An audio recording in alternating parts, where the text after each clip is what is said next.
দেশের একক সর্বোচ্চ করদাতা ও শীর্ষ তামাক পণ্য company British American tobacco bat Bangladesh লিমিটেডের গত 4 অর্থবছর ধরে ৩৭৯ কোটি টাকা মূল্য সংযোজন কর ফাঁকির তথ্য জানতে পেরেছে জাতীয় রাজস্ব বোর্ড এনবিআর।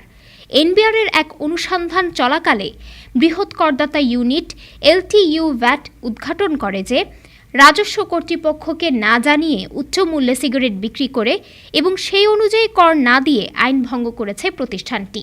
রাজস্ব কর্তৃপক্ষটির সূত্রগুলো জানায় বিএটি পুরনো মূল্যে সরকারকে কর দিয়ে ওয়্যারহাউসে নিয়ে পরবর্তীতে নতুন বর্ধিত দামে বিক্রি করলেও ওই পরিমাণ ভ্যাটের অর্থ সরকারকে দেয়নি।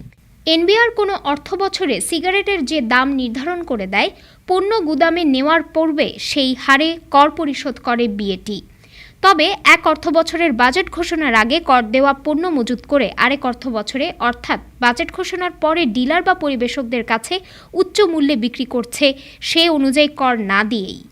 রাজস্ব বোর্ডের এলটিইউ ভ্যাট বিভাগের একজন কর্মকর্তা নাম না প্রকাশ করার শর্তে টিবিএসকে বলেন, অনুসন্ধানে শুরুতে জানা যায় 2023 থেকে 24 অর্থ বছরে কোম্পানিটি এই কৌশলে 169 কোটি টাকা ভ্যাট ফাঁকি দিয়েছে। কেবল বিএটি নয়, বর্ধিত দামে সিগারেট বিক্রি করার মাধ্যমে ভ্যাট ফাঁকির অভিযোগটি উঠেছে দেশের আরেক বহুজাতিক কোম্পানি জাপান টোবাকো ইন্টারন্যাশনাল জেটিআই বাংলাদেশের বিরুদ্ধেও। তবে তাদের ফাঁকির পরিমাণ জানা যায়নি। ডেস্ক রিপোর্ট, আজ বার্তা, ঢাকা।